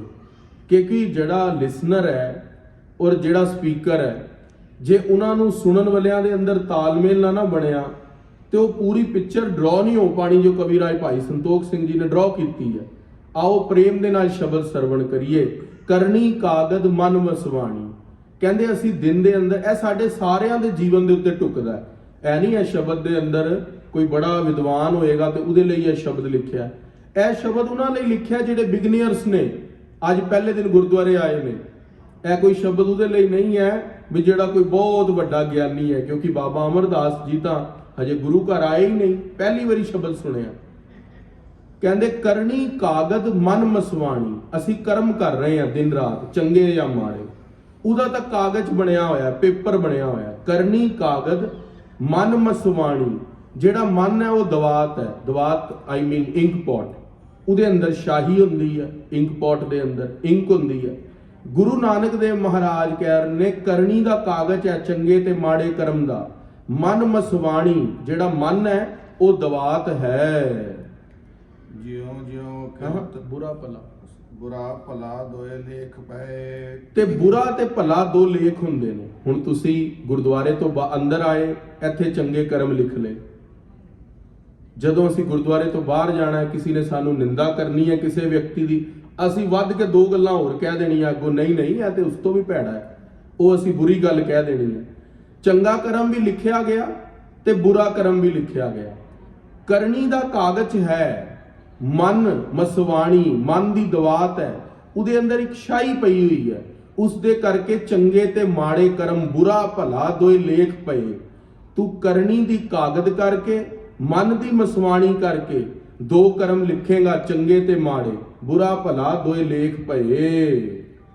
ਜਿਉ ਜਿਉ ਕਿਰਤ ਚਲਾਏ ਤਿਉ ਚੱਲੀਐ, ਤੋ ਗੁਣ ਨਾਹੀ ਅੰਤ ਹਰੇ। ਜਿਵੇਂ ਜਿਵੇਂ ਪਰਮਾਤਮਾ ਸਾਨੂੰ ਚਲਾਉਂਦਾ ਅਸੀਂ ਚੱਲ ਪੈਂਦੇ ਆ। ਕਈ ਵਾਰੀ ਮਨ ਹੁੰਦਾ ਵੀ ਅੱਜ ਤੋਂ ਬਾਅਦ ਕਦੇ ਝੂਠ ਨਹੀਂ ਬੋਲਾਂਗੇ, ਕੋਈ ਮਾੜਾ ਕਰਮ ਨਹੀਂ ਕਰਾਂਗੇ, ਵਰਕ ਤੇ ਜਾਵਾਂਗੇ, ਕੋਈ ਸਾਨੂੰ ਕੁਝ ਵੀ ਕਹੀ ਜਾਏ ਅਸੀਂ ਇਗਨੋਰ ਕਰ ਦਿਆਂਗੇ, ਪਰ ਫਿਰ ਅਸੀਂ ਲੜ ਪੈਂਦੇ ਆ। ਘਰ ਦੇ ਅੰਦਰ ਬਹੁਤ ਚਾਹੀਏ ਕਲੇਸ਼ ਨਾ ਹੋਵੇ, ਫਿਰ ਕਲੇਸ਼ ਹੋ ਜਾਂਦਾ। ਜਿਉਂ ਜਿਉਂ ਕਿਰਤ ਚਲਾਏ ਤਿਉਂ ਚੱਲੀ ਹੈ। ਜਿਵੇਂ ਜਿਵੇਂ ਪਰਮਾਤਮਾ ਸਾਨੂੰ ਚਲਾਉਂਦਾ ਹੈ ਨਾ, ਮਾੜਾ ਕਰਮ ਨਾ ਕਰਨਾ ਚਾਹੀਏ ਹੋ ਜਾਂਦਾ ਹੈ, ਚੰਗਾ ਕਰਮ ਕਰਨਾ ਚਾਹੀਏ ਨਹੀਂ ਹੁੰਦਾ। ਜਿਉਂ ਜਿਉਂ ਕਿਰਤ ਚਲਾਏ ਤਿਉਂ ਚੱਲੀ ਹੈ। ਜਿਵੇਂ ਵਾਹਿਗੁਰੂ ਨੇ ਸਾਨੂੰ ਪ੍ਰੇਰਨਾ ਹੈ ਨਾ, ਅਸੀਂ ਉਸ ਤਰ੍ਹਾਂ ਚੱਲਣਾ। ਤੋ ਗੁਣ ਨਾਹੀ ਅੰਤ ਹਰੇ, ਤੁਹਾਡੇ ਵਾਹਿਗੁਰੂ ਜੀ ਗੁਣਾਂ ਦਾ ਕੋਈ ਅੰਤ ਨਹੀਂ ਹੈ। ਚਿਤ ਚੇਤਸ ਕੀ ਨਹੀਂ ਬਾਬਰਿਆ, ਤੂੰ ਆਪਣੇ ਚਿੱਤ ਦੇ ਅੰਦਰ, ਚਿੱਤ ਚੇਤਸ, ਇਹ ਤੁਸੀਂ ਸ਼ਬਦਾਂ ਵੱਲ ਧਿਆਨ ਦਿਓ, ਗੁਰਬਾਣੀ ਦੇ ਸ਼ਬਦ ਨੇ, ਸਰਲ ਨੇ। ਚਿੱਤ ਅੰਦਰ ਦਾ ਅੰਤਿਸ਼ਕਰਨ, ਚੇਤਸ ਕੀ ਨਹੀਂ ਬਾਵਰਿਆ, ਹੇ ਬਾਵਰਿਆ ਤੂੰ ਕਿਉਂ ਨਹੀਂ ਉਸ ਵਾਹਿਗੁਰੂ ਦੇ ਗੁਣਾਂ ਨੂੰ ਚੇਤੇ ਕਰਦਾ? ਵਾਈ ਡੋਂਟ ਯੂ ਰਿਮੈਂਬਰ ਹਿਮ, ਤੂੰ ਕਿਉਂ ਨਹੀਂ ਉਹਨਾਂ ਨੂੰ ਯਾਦ ਕਰਦਾ? ਤੇਰੇ ਸਾਹਮਣੇ ਨੇ ਵਾਹਿਗੁਰੂ ਦੇ ਗੁਣ, ਜਪਜੀ ਸਾਹਿਬ ਦੀ ਬਾਣੀ ਨੂੰ ਪੜ੍ਹਦੇ 10 ਮਿੰਟ ਲੱਗਦੇ ਨੇ, ਤੂੰ ਕਿਉਂ ਨਹੀਂ ਪੜ੍ਹਦਾ? ਚਿੱਤ ਚੇਤਸ ਕੀ ਨਹੀਂ ਬਾਵਰਿਆ, ਬਾਵਰਿਆ ਹੁੰਦਾ ਜਿਹੜਾ ਭੁੱਲਿਆ ਬੈਠਾ ਹੋਏ ਵਿਅਕਤੀ, ਮਨਮੁਖ ਵਿਅਕਤੀ। ਮਹਾਰਾਜ ਕਹਿੰਦੇ ਤੂੰ ਕਿਉਂ ਨਹੀਂ ਗੁਣਾਂ ਨੂੰ ਧਿਆਉਂਦਾ? ਚਿੱਤ ਚੇਤਸ ਕੀ ਨਹੀਂ ਬਾਵਰਿਆ, ਹਰ ਵਿਸਰਤ ਤੇਰੇ ਗੁਣ ਗਲਿਆ। ਜਿਹੜਾ ਵਿਅਕਤੀ ਹਰੀ ਨੂੰ ਵਿਸਾਰ ਦਿੰਦਾ ਹੈ ਨਾ, ਉਹਦੇ ਚੰਗੇ ਗੁਣ ਫਿਰ ਗਲ ਜਾਂਦੇ ਨੇ।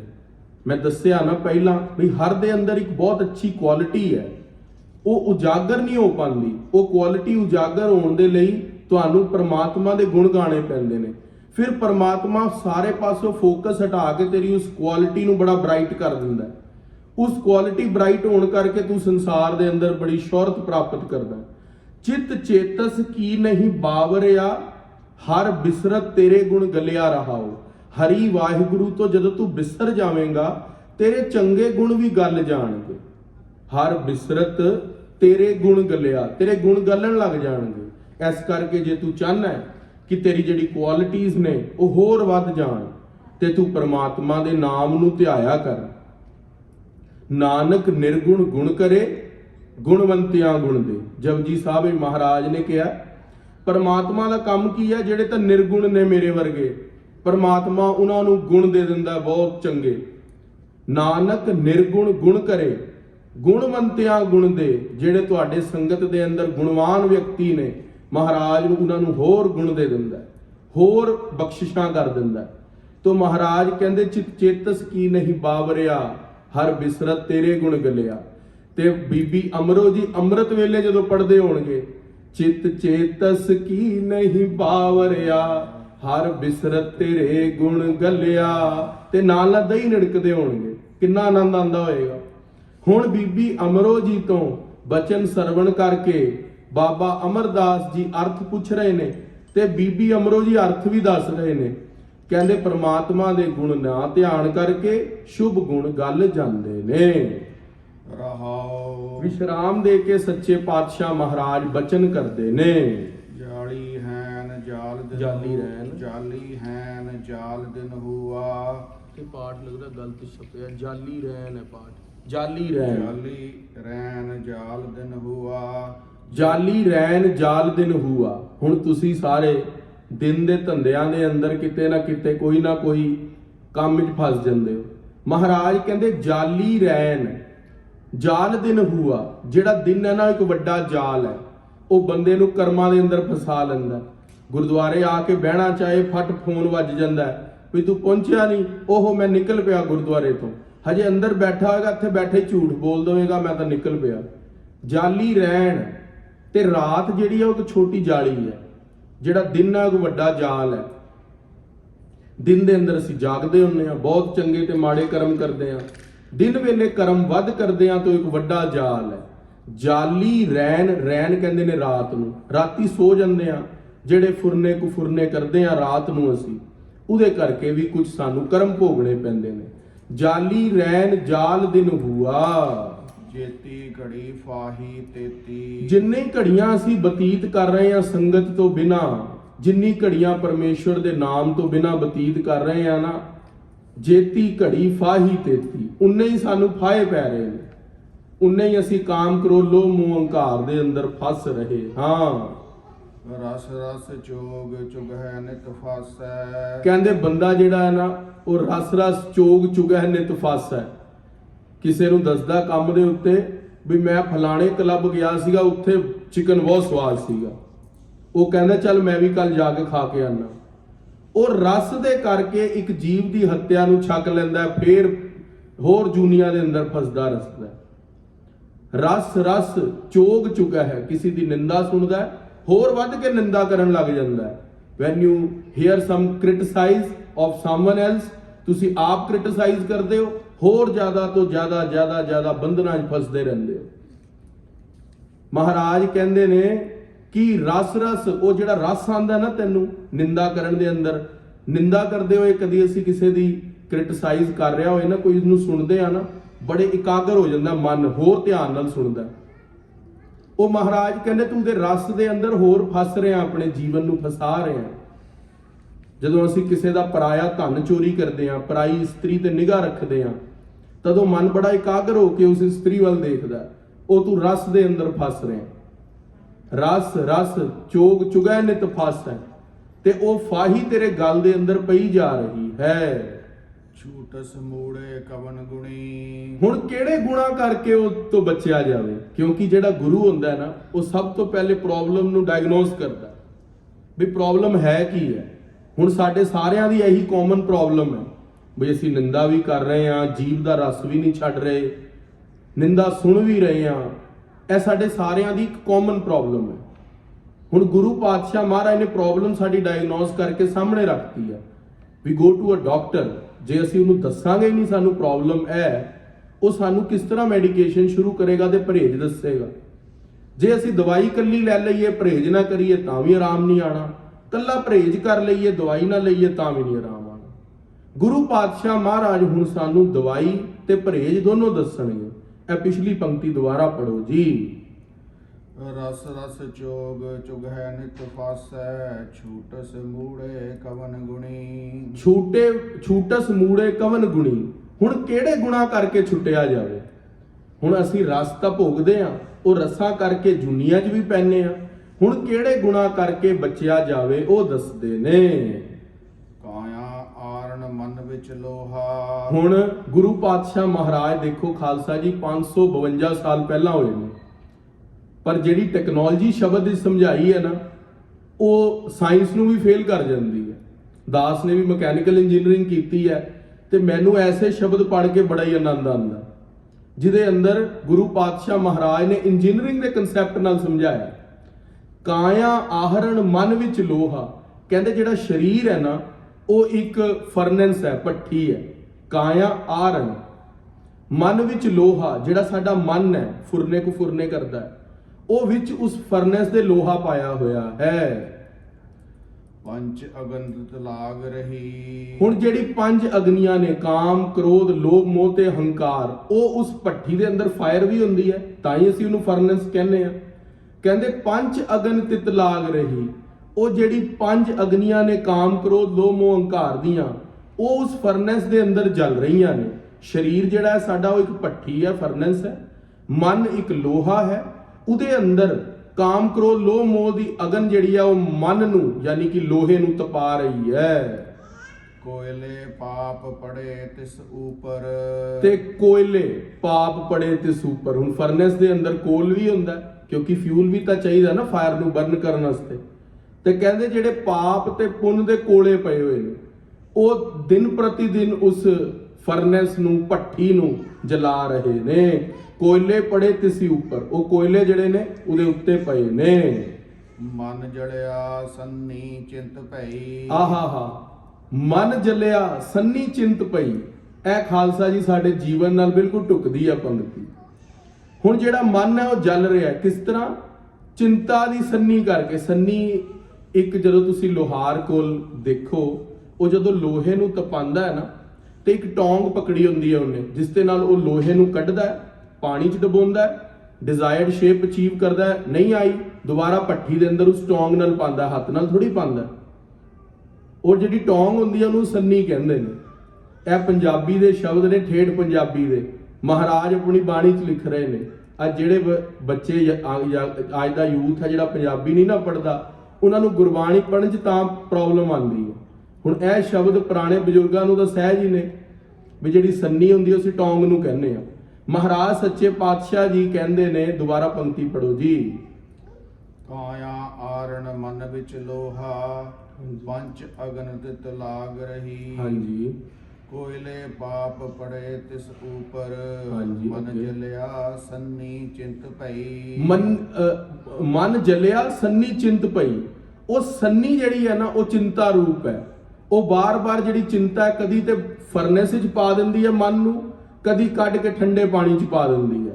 ਕਦੀ ਚਿੰਤਾ ਕਰਕੇ ਅਸੀਂ ਬੜੇ ਜ਼ਿਆਦਾ ਪਰੇਸ਼ਾਨ ਹੋ ਜਾਂਦੇ ਹਾਂ, ਹਾਏ ਕੰਮ ਕਿਸ ਤਰ੍ਹਾਂ ਹੋਵੇਗਾ। ਉਹੀ ਚਿੰਤਾ ਕਦੇ ਫੇਰ ਸਾਨੂੰ ਠੰਡੇ ਪਾਣੀ ਦੇ ਅੰਦਰ ਕੋਈ ਚੀਜ਼ ਮਿਲ ਜਾਂਦੀ, ਅਸੀਂ ਠੰਡੇ ਹੋ ਜਾਂਦੇ ਹਾਂ। ਉਹ ਜਿਹੜੀ ਚਿੰਤਾ ਹੈ, ਬਾਰ-ਬਾਰ ਗੁਰੂ ਪਾਤਸ਼ਾਹ ਕਹਿੰਦੇ ਤੈਨੂੰ ਪਰੇਸ਼ਾਨ ਕਰ ਰਹੀ ਹੈ। ਸੰਨੀ ਚਿੰਤ ਪਈ, ਜਿਹੜੀ ਚਿੰਤਾ ਰੂਪੀ ਸੰਨੀ ਹੈ, ਉਹ ਤੇਰੇ ਮਨ ਨੂੰ ਬਾਰ-ਬਾਰ ਜਲਾ ਰਹੀ ਹੈ। ਭਇਆ ਮਨੂਰ ਕੰਚਨ ਫਿਰ ਹੋਵੇ, ਜੇ ਗੁਰੂ ਮਿਲੇ ਤਨੇਹਾ। ਹੁਣ ਇੱਥੇ ਤੱਕ ਪ੍ਰੋਬਲਮ ਸਾਰੀ ਡਾਇਗਨੋਜ਼ ਹੋ ਗਈ। ਕਹਿੰਦੇ ਜੇ ਤੈਨੂੰ ਗੁਰੂ ਪਾਤਸ਼ਾਹ ਗੁਰੂ ਨਾਨਕ ਦੇਵ ਮਹਾਰਾਜ ਕਹਿ ਰਹੇ ਨੇ, ਕਹਿੰਦੇ ਇੰਨੀ ਪ੍ਰੋਬਲਮ ਸਾਡੇ ਸਾਰਿਆਂ ਦੇ ਹਿਰਦੇ 'ਚ ਹੈਗੀ ਹੈ, ਪਰ ਗੁਰੂ ਪਾਤਸ਼ਾਹ ਸੋਲੂਸ਼ਨ ਦੱਸਦੇ ਨੇ। ਕਹਿੰਦੇ ਭਇਆ ਮਨੂਰ ਕੰਚਨ ਫਿਰ ਹੋਆ। ਜਿਹੜਾ ਮੇਰਾ ਮਨ ਹੈ ਨਾ, ਉਹ ਇੱਕ ਰਸਟਡ ਮੈਟਲ ਦੀ ਤਰ੍ਹਾਂ ਹੋਇਆ ਪਿਆ। ਭਇਆ ਮਨੂਰ, ਜਿਵੇਂ ਇੱਕ ਰਸਟਡ ਮੈਟਲ ਹੁੰਦਾ ਨਾ, ਜਿਸ ਤੇ ਜੰਗ ਲੱਗ ਜਾਂਦਾ, ਖਰਾਬ ਹੋ ਜਾਂਦਾ। ਕੰਚਨ ਫਿਰ ਹੋਆ, ਉਹ ਸੋਨੇ ਵਰਗਾ ਚਮਕਦਾ ਬਣ ਜਾਂਦਾ ਹੈ। ਜੇ ਗੁਰੂ ਮਿਲੇ, ਜੇ ਗੁਰ ਮਿਲੇ ਤਨੇਹਾ। ਜੇ ਉਸ ਨੂੰ ਪੂਰੇ ਗੁਰੂ ਦੀ ਪ੍ਰਾਪਤੀ ਹੋ ਜਾਵੇ। ਹੁਣ ਜਿਹੜਾ ਤੇਰਾ ਮਨ ਹੈ, ਜਿਹੜਾ ਚਿੰਤਾ ਦੀ ਸੰਨੀ ਦੇ ਅੰਦਰ ਬਾਰ-ਬਾਰ ਭੱਠੀ ਦੇ ਅੰਦਰ ਜਾਂਦਾ ਹੈ, ਜੇ ਤੈਨੂੰ ਪੂਰਾ ਮੁਰਸ਼ਿਦ, ਪੂਰਾ ਗੁਰੂ ਮਿਲ ਜਾਵੇ, ਭਇਆ ਮਨੂਰ ਕੰਚਨ ਫਿਰ ਹੋਆ, ਜੇ ਗੁਰ ਮਿਲੈ ਤਨੇਹਾ। ਜੇ ਤੈਨੂੰ ਗੁਰੂ ਨਾਨਕ ਦੇਵ ਮਹਾਰਾਜ ਵਰਗਾ ਪੂਰਾ ਗੁਰੂ ਮਿਲ ਜੇ, ਜਿਹੜਾ ਤੈਨੂੰ ਆਪਣੇ ਸ਼ਬਦ ਦੇ ਨਾਲ ਜੋੜ ਕੇ ਤੈਨੂੰ ਮੁਕਤ ਕਰ ਸਕਦਾ ਹੈ। ਏਕ ਨਾਮ ਅੰਮ੍ਰਿਤ ਉਹ ਦੇਵੈ, ਤੋ ਨਾਨਕ ਤ੍ਰਿਸ਼ਟ ਸਦੇਹਾ। ਤੇ ਇੱਕ ਨਾਮ ਅੰਮ੍ਰਿਤ ਉਹ ਦੇਵ ਹੈ। ਉਹ ਇੱਕ ਨਾਮ ਦੀ ਪ੍ਰਾਪਤੀ, ਵਾਹਿਗੁਰੂ ਸ਼ਬਦ ਦੀ ਪ੍ਰਾਪਤੀ, ਉਹ ਪੂਰਾ ਗੁਰੂ ਕਰਾ ਦਿੰਦਾ। ਹਿਰਦੇ ਦੇ ਅੰਦਰ ਜਦੋਂ ਨਾਮ ਦੀ ਚੋਟ ਦਿੰਦਾ ਹੈ ਗੁਰੂ, ਏਕ ਨਾਮ, ਜਦੋਂ ਉਸ ਇੱਕ ਨਾਮ ਦੀ ਪ੍ਰਾਪਤੀ ਹਿਰਦੇ ਦੇ ਅੰਦਰ ਹੋ ਜਾਂਦੀ ਹੈ, ਏਕ ਨਾਮ ਅੰਮ੍ਰਿਤ ਉਹ ਦੇਵ ਹੈ, ਤੋ ਨਾਨਕ ਤ੍ਰਿਸ਼ਟਸ ਦੇਹਾ। ਤਦੋਂ ਇਹ ਜਿਹੜੀ ਦੇਹੀ ਹੈ ਉਹ ਤ੍ਰਿਪਤ ਹੋ ਜਾਂਦੀ ਹੈ, ਉਹ ਹੋਰ ਕਿਸੇ ਚੀਜ਼ ਦੀ ਮੰਗ ਨਹੀਂ ਕਰਦੀ। ਹੁਣ ਬੀਬੀ ਅਮਰੋ ਜੀ ਨੇ ਗੁਰੂ ਅਮਰਦਾਸ ਸੱਚੇ ਪਾਤਸ਼ਾਹ ਨੂੰ ਇਹ ਸ਼ਬਦ ਅੰਮ੍ਰਿਤ ਵੇਲੇ ਸੁਣਾਇਆ ਸੀ ਗਾ ਕੇ। ਅੰਮ੍ਰਿਤ ਵੇਲੇ ਚਿਤ ਚੇਤਸ ਕੀ ਨਹੀਂ ਬਾਵਰਿਆ, ਹਰ ਬਿਸਰਤ ਤੇਰੇ ਗੁਣ ਗਲਿਆ। बड़े प्रेम नाल गाया सी। तदों बाबा अमरदास जी नूं अर्थ नहीं समझ आए, पर मन शांत हो गया।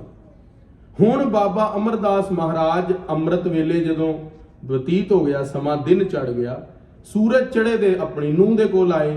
उन्होंने कहा, पुत्री तुसी केड़ा शब्द पढ़ रहे सी? उन्होंने पूरा शब्द पढ़ के भी सुनाया ते अर्थ भी कीते। बाबा अमरदास जी नूं ऐदां लग्या बई जिहड़ी गुरबाणी है ना वो मैनू चोट मार रही है, क्योंकि वो गुरु लभ रहे सी। ਇਹਦੇ अंदर पंक्ति आ गई सच्चे पातशाह महाराज दी, भया मनूर कंचन फिर होवै जे गुर मिलै तिनेहा। बई मेरा मन जिहड़ा है वो एक जंग लग्या लोहा है, जे मैनू गुरु मिल जावे तो मैं सोने वर्गा हो जावांगा। जिहड़ा भी असी प्रश्न गुरु ग्रंथ साहिब की बाणी तो पुछीए ना उसका जवाब मिल जाता है। गुरु पातशाह महाराज समर्थ ने अज ਗਿਆਨੀ ਮੋਹਨ ਸਿੰਘ जी की बरसी है, समा तो वधीक हो गया। सत्कारयोग रागी भाई हरजोत सिंह जी भी दरबार च आ गए ने, पर मेरी इच्छा सी कि जे 2 मिनट होर ਗਿਆਨੀ ਮੋਹਨ ਸਿੰਘ जी की जीवनी बारे आप जी नाल विचार करिए, क्योंकि वो प्रकरण इत्थे रल गया कुदरती। खालसा जी जिहड़ी गुरु की बाणी है ना वो मन नूं वो उपदेश दे देवेगी जो तुहानूं चाहीदा है, पर उहदे नाल एक कंडीशन है, ओनली वन कंडीशन, सिंगल एक कंडीशन है। गुरु नूं तेरे डॉलर नहीं चाहिए, ऐ तू अपने मन चों फिक्र कढ़ दे बई जे तू गुरुद्वारे एक आटे का बैग लैके चीनी लैके रस्त लैके आवेगा तां तेरा काम सिरे चढ़ेगा। ऐ मन चों भुलेखा कढ़ दे। दूसरा भुलेखा तू ऐ भी मन चों कढ़ दे बई जे तू किथे बाबे नूं मोटे डॉलर मत्था टेके तां किते बाबा खुश होऊगा, वो भी मन चों भुलेखा दूर कर दे। गुरु पातशाह महाराज नूं तेरी इक्को चीज चाहिए है, वो है तेरी भावना। उन्होंने तेरी गुरबाणी पढ़ी, शुद्ध गुरबाणी पढ़ी, अर्थां सने बाणी पढ़ी भी नहीं चाहिए। ऐ ना सोची कि जे किते बाबा जी अर्थ कर रहे ने इन्हां नूं किते गुरु प्राप्त हो गया, नहीं खालसा जी। उन्होंने शब्दां दी मोहताजगी नहीं, वो तेरे प्रेम दा भुखा है, केवल प्रेम दा। जदों रुकमणी जी ने ना भगवान कृष्ण नूं कहा भी असीं तुहानूं सोने 'च तोल देवांगे ते तुहाडा तोलिया सोना असीं दान करांगे, भगवान कृष्ण जी बैठ गए तकड़ी दे एक पासे ते सारी द्वारका दा सोना रख लिया, भगवान कृष्ण तुलन ही ना। रुखमणी ने अरदास कीती, भगवान लज्जा रख ले, वो ब्राह्मण हसदे ने साडे ते बई होर सोना वधे, होर सोना वधे। ते हुण भगवान कृष्ण ने फिर अरदास सुनी, क्या रुकमणी भावना दे नाल अपनी अंगूठी जिहड़ी मैं तैनूं पहनाई है उहदे 'च एक तुलसी दा पत्ता ला के ना रख दे, ही तुल जावांगे। एक तुलसी दा पत्ता ला के अंगूठी लाई, भगवान कृष्ण नूं याद कीता, भगवान कृष्ण उत्ते हो गए ते तकड़ी सोने दी थल्ले हो गई। केवल ते केवल भगवान नूं तेरी भावना चाहिदी है। भावनी भगत पाए कौडी अगर भाग राखै, ताहे गुरु सर्ब निधान दान देता है। भाई गुरदास जी ने कहा कि जे तू भावना रखेगा गुरु पातशाह महाराज तेनू सब कुछ देण नूं तैयार ने, केवल इक्को कंडीशन है, भावना रख, श्रद्धा रख।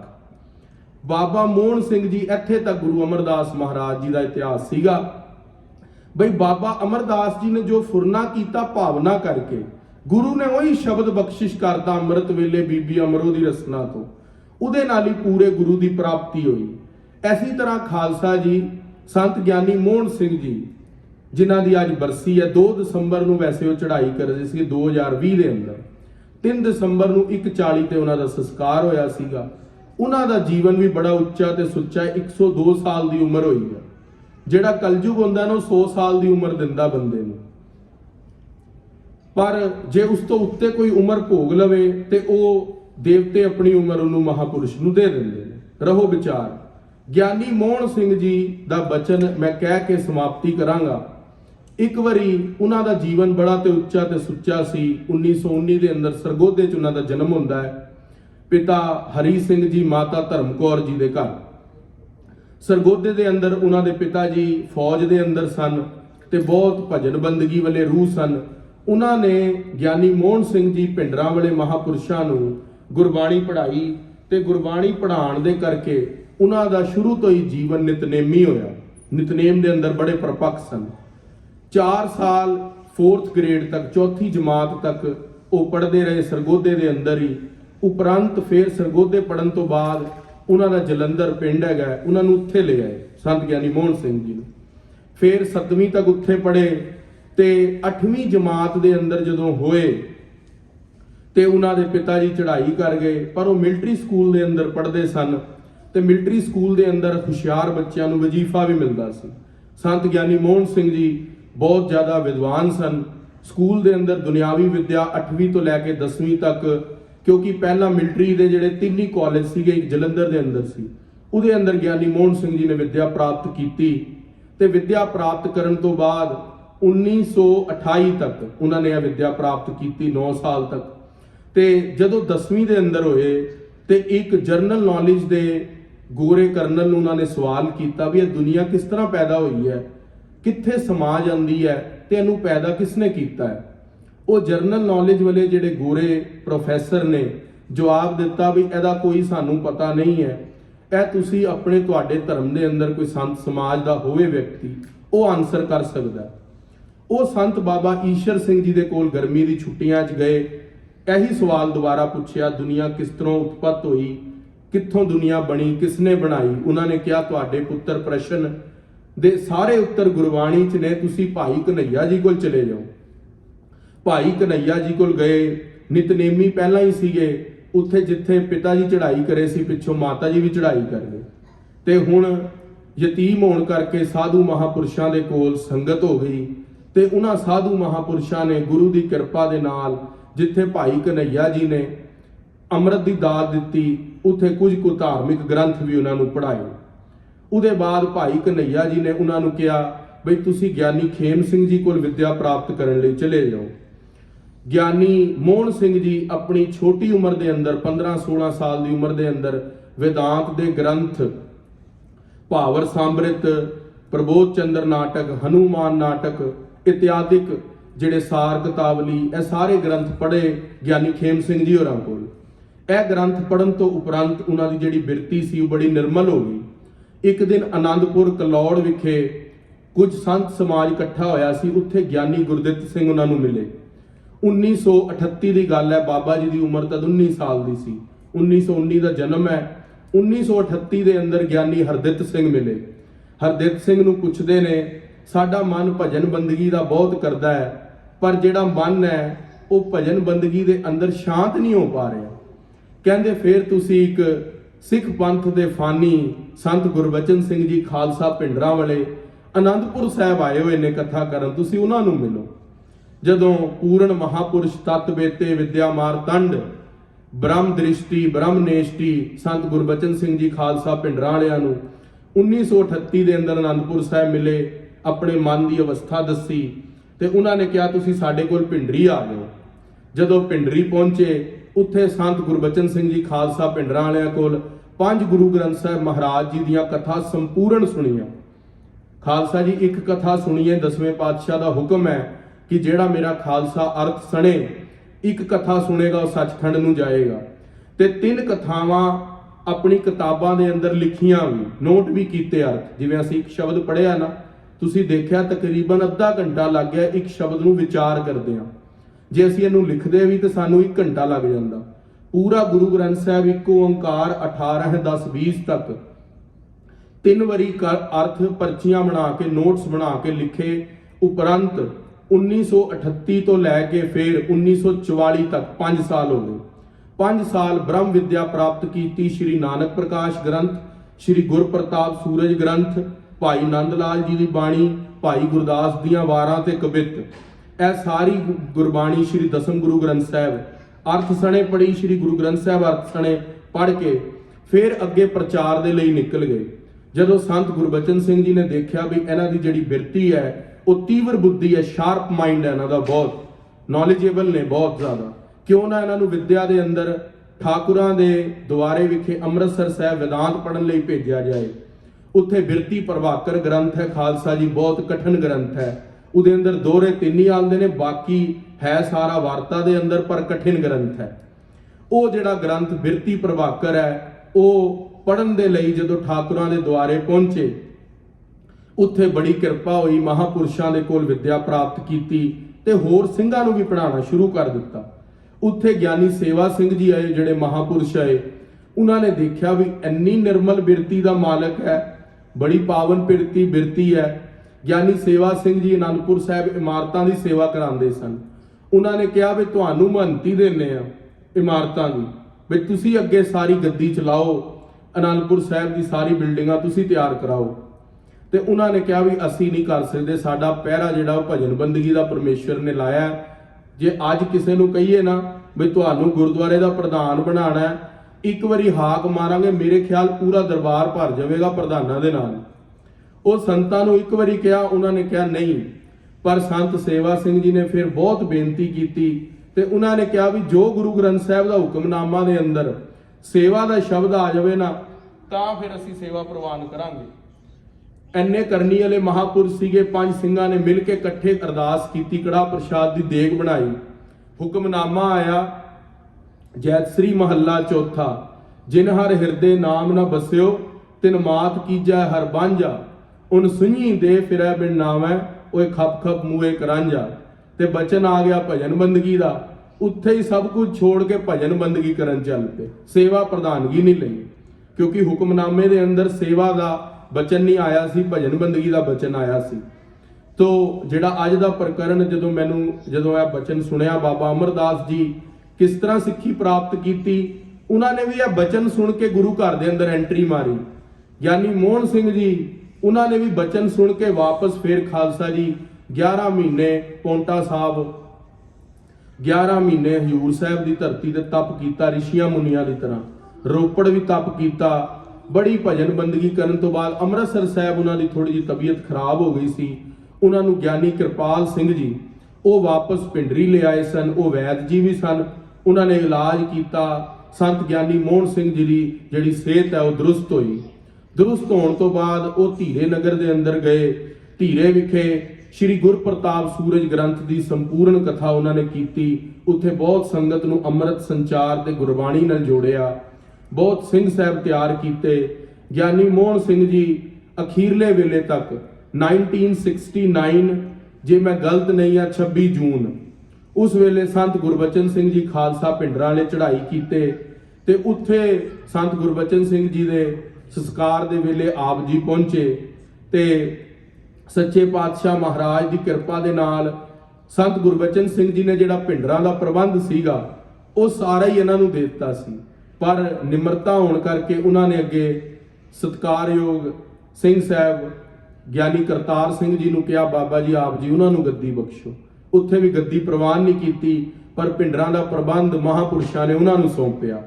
ਉਪਰੰਤ ਫੇਰ ਆਪ ਜੀ ਉਹਨਾਂ ਦੇ ਨਾਮ ਤੋਂ ਕੋਈ ਵੀ ਸਿੱਖ ਪੰਥ ਦੇ ਅੰਦਰ ਪਿੱਛੇ ਨਹੀਂ ਹੈ। ਸੰਤ ਗੁਰਬਚਨ ਸਿੰਘ ਜੀ ਖਾਲਸਾ ਪਿੰਡਰਾਂ ਵਾਲਿਆਂ ਤੋਂ ਬਾਅਦ ਸੰਤ ਅਮਰੀਕ ਸਿੰਘ ਜੀ, ਉਹਨਾਂ ਨੂੰ ਗੱਦੀ ਮਿਲੀ। ਉਪਰੰਤ ਸੰਤ ਜਰਨੈਲ ਸਿੰਘ ਜੀ, ਗਿਆਨੀ ਠਾਕਰ ਸਿੰਘ ਜੀ, ਗਿਆਨੀ ਕਰਤਾਰ ਸਿੰਘ ਜੀ ਤੋਂ ਬਾਅਦ ਸੰਤ ਜਰਨੈਲ ਸਿੰਘ ਜੀ, ਉਹਨਾਂ ਤੋਂ ਬਾਅਦ ਗਿਆਨੀ ਠਾਕਰ ਸਿੰਘ ਜੀ।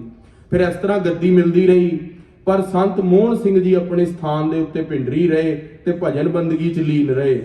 ਦੁਸ਼ਹਿਰੇ ਦੇ ਸਮਾਗਮ ਦੇ ਉੱਤੇ ਸਾਰੇ ਖਾਲਸੇ ਪੰਥ ਨੇ ਸੰਤ ਗੁਰਬਚਨ ਸਿੰਘ ਜੀ ਦੇ ਭੋਗ ਦੇ ਉੱਤੇ, ਦੁਸ਼ਹਿਰੇ ਦਾ ਦਿਨ ਸੀਗਾ, ਉਹਨਾਂ ਨੂੰ ਪਿੰਡਰਾਂ ਦੀ ਗੱਦੀ ਦਿੱਤੀ ਸੀ ਵੀ ਆਪ ਜੀ ਗੁਰਬਾਣੀ ਦਾ ਪ੍ਰਚਾਰ ਪਰਪੱਕ ਹੋ ਕੇ ਕਰੋ। ਸੋ ਸੰਗਤ ਜੀ, ਉਹਨਾਂ ਨੇ ਗੁਰਬਾਣੀ ਦਾ ਪ੍ਰਚਾਰ ਕੀਤਾ। ਦਾਸ ਇੱਕ ਵਾਰੀ ਬਾਬਾ ਜੀ ਦੇ ਦਰਸ਼ਨ ਕਰਨ ਦੇ ਲਈ ਸੰਤ ਮੋਹਨ ਸਿੰਘ ਜੀ ਦੇ ਉਹਨਾਂ ਦੇ ਡੇਰੇ ਗਏ ਤੇ ਉਹਨਾਂ ਦੇ ਕਮਰੇ ਦੇ ਬਾਹਰ ਲਿਖਿਆ ਹੋਇਆ, ਲਿਖ ਕੇ ਵੀ ਗੁਰਬਾਣੀ ਪੜ੍ਹੋ, ਇੱਥੇ ਬੈਠ ਕੇ ਗੱਲਾਂ ਨਹੀਂ ਕਰਨੀਆਂ। ਤੇ ਉਹਨਾਂ ਦੇ ਸੇਵਾਦਾਰ ਬਾਹਰ ਸੀਗੇ। ਉਹਨਾਂ ਨੇ ਸਾਨੂੰ, ਅਸੀਂ 5 ਸਿੰਘ ਗਏ ਗੱਡੀ ਤੋਂ ਅੰਬਾਲੇ ਤੋਂ, ਤੇ ਉਹਨਾਂ ਨੇ ਸਾਨੂੰ ਕਹਿ ਦਿੱਤਾ ਵੀ ਬਾਬਾ ਜੀ ਮਿਲਣੇ ਦੀ ਇੱਛਾ ਨਹੀਂ ਰੱਖਦੇ, ਤੁਸੀਂ ਜਾਓ। ਮੈਂ ਸਿੰਘਾਂ ਨੂੰ ਸਾਰਿਆਂ ਨੂੰ ਬੇਨਤੀ ਕੀਤੀ, ਮੈਂ ਕਿਹਾ ਬਾਬਾ ਜੀ ਅੰਤਰਯਾਮੀ ਨੇ, ਅਸੀਂ ਸਾਰੇ ਅਰਦਾਸ ਕਰੀਏ ਬਾਬਾ ਜੀ ਦਰਸ਼ਨ ਦੇਣਗੇ। ਅਸੀਂ ਸਾਰੇ ਪਿੱਛੇ ਇੱਕ ਪੱਕਾ ਪਾਸਾ ਸੀ ਸੱਜੇ ਪਾਸੇ ਉਹਨਾਂ ਦੇ ਕਮਰੇ ਤੋਂ, ਉੱਥੇ ਬੈਠ ਕੇ ਚੰਡੀ ਦੀ ਵਾਰ ਦਾ ਪਾਠ ਕੀਤਾ, ਜਪਜੀ ਸਾਹਿਬ ਦਾ ਪਾਠ ਕੀਤਾ, ਹੋਰ ਬਾਣੀਆਂ ਪੜ੍ਹੀਆਂ ਤੇ ਅਰਦਾਸ ਕੀਤੀ, ਬਾਬਾ ਜੀ ਆਪ ਜੀ ਘਟ ਘਟ ਮਾਲਕ ਦਿਲਾਂ ਦਾ ਸੱਚਾ ਪਰਵਰਦੀਗਾਰ, ਜੋ ਕਿਰਪਾ ਸੰਤ ਗੁਰਬਚਨ ਸਿੰਘ ਜੀ ਸੀ ਉਹ ਤੁਹਾਡੇ 'ਚ ਵੀ ਹੈ। ਆਪ ਜੀ ਪੂਰਨ ਸੰਤ ਤੋਂ ਸਾਨੂੰ ਦਰਸ਼ਨ ਦਿਓ। ਹੁਣ ਇੰਨੀ ਦੂਰੋਂ ਆਇਆ, ਖਾਲੀ ਨਾ ਭੇਜੋ। ਸੇਵਾਦਾਰ ਆਇਆ ਦੂਰੋਂ ਹੀ, ਅਸੀਂ ਅਜੇ ਅਰਦਾਸ ਕਰਕੇ ਹੋਰ ਬਾਣੀ ਪੜਨ ਲੱਗੇ ਸੀ। ਸੇਵਾਦਾਰ ਸਾਨੂੰ ਗੁੱਸੇ ਨਾਲ ਪੁੱਛਦਾ ਆ ਕੇ, ਕਹਿੰਦਾ ਦਰਸ਼ਨ ਕਰਨੇ ਬਾਬਾ ਜੀ ਦੇ, ਛੇਤੀ ਆ ਜਾਓ। ਅਸੀਂ ਸਾਰਿਆਂ ਦੇ ਅੱਖਾਂ 'ਚ ਪਾਣੀ ਆ ਗਿਆ। ਬਾਬਾ ਜੀ ਦੇ ਦਰਸ਼ਨ ਕੀਤੇ। ਕੋਈ ਬਚਨ ਤਾਂ ਨਹੀਂ ਉਹਨਾਂ ਨੇ ਸੁਣਾਇਆ, ਪਰ ਨੇਤਰ ਖੋਲ ਕੇ ਉਹਨਾਂ ਨੇ ਦਰਸ਼ਨ ਜ਼ਰੂਰ ਸਾਨੂੰ ਦਿੱਤੇ। ਦਾਸ ਬਾਬਾ ਜੀ ਦਾ ਬੇਅੰਤ ਬੇਅੰਤ ਵਾਰ ਧੰਨਵਾਦੀ ਹੈ ਕਿ ਉਹਨਾਂ ਨੇ ਪੂਰਨ ਸਾਧੂ ਨੇ ਸਾਨੂੰ ਦਰਸ਼ਨ ਦਿੱਤੇ। ਉਹਨਾਂ ਦੇ ਹਿਰਦੇ ਦੇ ਅੰਦਰ ਖਾਲਸਾ ਜੀ ਉਹੀ ਖੇਡ ਸੀ, ਮੰਤਰੰ ਰਾਮ ਰਾਮ ਨਾਮੰ ਧਿਆਨੰ ਸਰਬੱਤਰ ਪੂਰਨੈ ਗਿਆਨੰ ਸਮ ਦੁਖ ਸੁਖੰ ਜੁਗਤ ਨਿਰਮਲ ਨਿਰਵੈਰਣੈ ਦਇਆਲੰ ਸਰਬੱਤਰ ਜੀਆ ਪੰਚ ਦੋਖ ਵਿਵਰਜਤੈ ਉਪਦੇਸ਼ੰ ਸਮ ਮਿੱਤਰ ਸਤਰਹਿ ਭਗਵੰਤ ਭਗਤ ਭਾਵਨੀ ਪਰ ਨਿੰਦਾ ਨੈ ਸਰੋਤ ਸਰਵਣੰ ਆਪ ਤਿਆਗ ਸਗਲ ਰੇਣੁਕ ਹੈ ਖਟ ਲਖਣ ਪੂਰਨ ਪੁਰਖ ਹੈ ਨਾਨਕ ਨਾਮ ਸਾਧ ਸੁਵਜਨ ਹੈ। ਐਸੇ ਪੂਰਨ ਪੁਰਖ ਜਿਨ੍ਹਾਂ ਨੇ ਆਪਣਾ ਨਾਮ ਦਿਨ ਰਾਤ ਭਜਨ ਬੰਦਗੀ 'ਚ ਬਤੀਤ ਕੀਤਾ। ਭਾਗ ਠੜੇ ਹਰ ਸੰਤ ਤੁਮਾਰੇ ਜਿਨ ਘਰ ਧਨ ਹਰ ਨਾਮਾ ਪ੍ਰਵਾਨ ਗਣੀ ਸਈ ਆਏ ਸਫਲ ਤਿਨਾ ਕੇ ਕਾਮਾ। ਮੇਰੇ RAM ਹਰ ਜਨ ਕੈ ਹਉ ਬਲ ਜਾਈ ਕੇਸਾਂ ਕਾ ਕਰ ਚਵਰ ਢੁਲਾਵਾਂ ਚਰਨ ਧੂਰ ਮੁਖ ਲਾਈ ਜਨਮ ਮਰਨ ਦੋਹੂ ਮੈਂ ਨਾਹੀ ਜਨ ਪਰ ਉਪਕਾਰੀ ਆਏ ਜੀ ਦਾਨ ਦੇ ਭਗਤੀ ਲਾਇਨ ਹਰ ਸਿਓ ਲੈਨ ਮਿਲਾਏ ਸੱਚਾ ਅਮਰ ਸੱਚੀ ਵਡਿਆਈ ਸੱਚੇ ਸੇਤੀ ਰਾਤੇ ਸੱਚਾ ਸੁਖ ਸੱਚੀ ਵਡਿਆਈ ਜਿਨਕੇ ਸੇ ਤੁਨ ਜਾਤੇ। ਸੱਚੇ ਪਾਤਸ਼ਾਹ ਮਹਾਰਾਜ ਜੀ ਦੀ ਬੇਅੰਤ ਕਿਰਪਾ ਸੀਗੀ ਉਹਨਾਂ ਤੇ, ਇੰਨੀ ਕਿਰਪਾ ਸੀਗੀ ਖਾਲਸਾ ਜੀ ਉਹ ਖੁਦ ਹੀ ਗਿਆਨੀ ਨਹੀਂ ਸੀ, ਉਹਨਾਂ ਨੇ ਅੱਗੇ ਕਿੰਨੇ ਹੀ ਗਿਆਨੀ ਤਿਆਰ ਕਰ ਦਿੱਤੇ। ਉਹਨਾਂ ਦੀ ਅੱਜ ਬਰਸੀ ਮਾਲਟਨ ਵਿਖੇ ਮਨਾਈ ਗਈ ਸੀ। ਦਾਸ ਨੇ ਗੁਰੂ ਦੀ ਕਿਰਪਾ ਨਾਲ ਉੱਥੇ ਵੀ ਹਾਜ਼ਰੀ ਭਰੀ। ਬੜੀ ਬਖਸ਼ਿਸ਼ ਹੈ ਗਿਆਨੀ ਮੋਹਨ ਸਿੰਘ ਜੀ ਦੀ ਟਕਸਾਲ ਦੇ ਵਿਦਿਆਰਥੀਆਂ ਦੇ ਉੱਤੇ ਜਿਨ੍ਹਾਂ ਨੇ ਵਿਦਿਆ ਪੜ੍ਹੀ ਹੈ। ਖਾਲਸਾ ਜੀ ਜਿਨ੍ਹਾਂ ਨੇ ਗੁਰਬਾਣੀ ਪੜ੍ਹੀ ਹੈ ਨਾ, ਉਹਨਾਂ ਦਾ ਆਪਣਾ ਵੀ ਜੀਵਨ ਉੱਚਾ ਹੋ ਜਾਂਦਾ, ਉਹ ਸਾਹਮਣੇ ਵਾਲੇ ਦਾ ਵੀ ਜੀਵਨ ਉੱਚਾ ਕਰ ਦਿੰਦੇ ਨੇ। ਗੁਰਬਾਣੀ ਦਾ ਜਾਪ ਵੱਧ ਤੋਂ ਵੱਧ ਕਰੀਏ। ਮਹਾਪੁਰਸ਼ਾਂ ਦੀ ਬਰਸੀ ਦੇ ਉੱਤੇ ਕੋਟਾਨ ਕੋਟਾਨ ਪ੍ਰਣਾਮ ਹੈ। ਸੋ ਇੰਨੇ ਕੁ ਬਚਨ ਪ੍ਰਵਾਨ ਕਰਨੇ ਜੀ। ਅਖੀਰਲੀਆਂ ਪੰਕਤੀਆਂ ਪੜ੍ਹ ਕੇ ਸਮਾਪਤੀ ਹੈ ਜੀ। ਏਕ ਨਾਮ ਅੰਮ੍ਰਿਤ ਉਹ ਦੇਵੈ ਤੋ ਨਾਨਕ ਤ੍ਰਿਸ਼ਟਸ ਦੇਹਾ। ਵਾਹਿਗੁਰੂ ਜੀ ਕਾ ਖਾਲਸਾ ਵਾਹਿਗੁਰੂ ਜੀ ਕੀ ਫਤਿਹ। ਰਾਮਕਲੀ ਮਹੱਲਾ ਤੀਜਾ। ਆਨੰਦ ਏਕੋ ਓੰਕਾਰ ਸਤਿਗੁਰ ਪ੍ਰਸਾਦ। ਆਨੰਦ ਭਇਆ ਮੇਰੀ ਮਾਏ ਸਤਿਗੁਰੂ ਮੈਂ ਪਾਇਆ। ਸਤਿਗੁਰ ਤਾ ਪਾਇਆ ਸਹਿਜ ਸੇਤੀ ਮਨ ਵਚੀਆਂ ਵਾਤਾਈ। ਰਾਗ ਰਤਨ ਪਰਵਾਰ ਪਰੀਆਂ ਸ਼ਬਦ ਗਾਵਣਾਈਆਂ। ਕਹਿ ਨਾਨਕ ਆਨੰਦ ਹੋਆ ਸਤਿਗੁਰੂ ਮੈਂ ਪਾਇਆ। ਹਰ ਨਾਲ ਰਹੋ ਤੂੰ ਮਨ ਮੇਰੇ ਦੁਖ ਸਭ ਵਿਸਾਰਨਾ। ਸਭ ਨਾਗਲਾ ਸਮਰੱਥ ਸੁਆਮੀ ਸੋ ਕਿਉ ਮਨੋ ਵਿਸਾਰੇ। ਸਾਚੇ ਸਾਹਿਬਾ ਕਿਆ ਨਹੀਂ ਘਰ ਤੇਰੇ। ਸਦਾ ਸਿਫਤ ਸਲਾਹ ਤੇਰੀ ਨਾਮ ਮਨ ਵਸਾਵੇ। ਕਹਿ ਨਾਨਕ ਸੱਚੇ ਸਾਹਿਬ ਕਿਆ ਨਹੀਂ ਘਰ ਤੇਰਾ। ਸਾਚਾ ਨਾਮ ਮੇਰਾ ਆਧਾਰੋ। ਕਰ ਸ਼ਾਂਤ ਸੁਖ ਮਨ ਆਏ ਵਸਿਆ ਜਿਨ ਇੱਛਾ ਸਭ ਪੁਜਾਈਆਂ। ਕਹਿ ਨਾਨਕ ਸੁਣੋ ਸੰਤੋ ਸ਼ਬਦ ਧਰੋ ਪਿਆਰੋ। ਸਾਚਾ ਨਾਮ ਮੇਰਾ ਆਧਾਰੋ ਵਾਜੇ।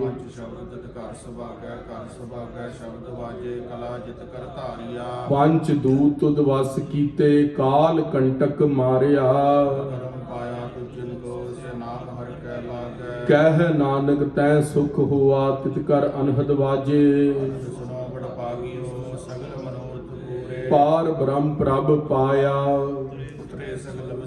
ਦੁਖ ਰੋਗ ਸੰਤਾਪ ਉਤਰੇ ਸੁਣੀ ਸੱਚੀ ਬਾਣੀ। ਸੁਣਤੇ ਪੁਨੀਤ ਕਹਤੇ ਪਵਿੱਤ ਸਤਿਗੁਰ ਰਹਿਆ ਭਰਪੂਰੇ।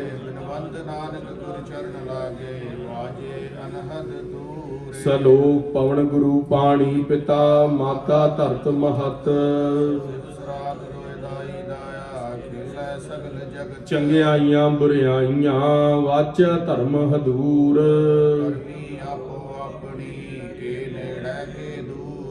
ਜਿਨੀ ਨਾਮ ਧਿਆਇਆ ਗਏ ਮਸਕਤ ਘਾਲ।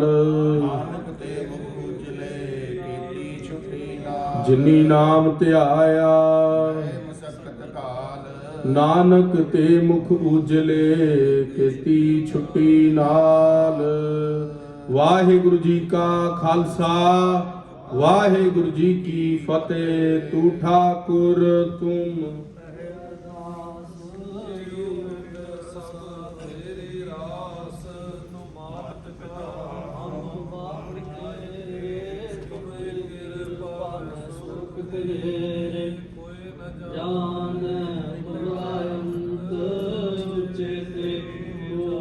ਭਗਵੰਤ ਸਗਲ ਸਮਗਰੀ ਤੁਮਰੇ ਸੁਤਾਰੇ ਤੁਮ ਤੇ ਹੋਏ ਸੋ ਆਗਿਆਕਾਰੀ ਤੁਮਰੀ ਗਤ ਮਿਤ ਤੁਮ ਹੀ ਜਾਣੀ ਨਾਨਕ ਦਾਸ ਸਦਾ ਕੁਰਬਾਨੀ ਤੁਧ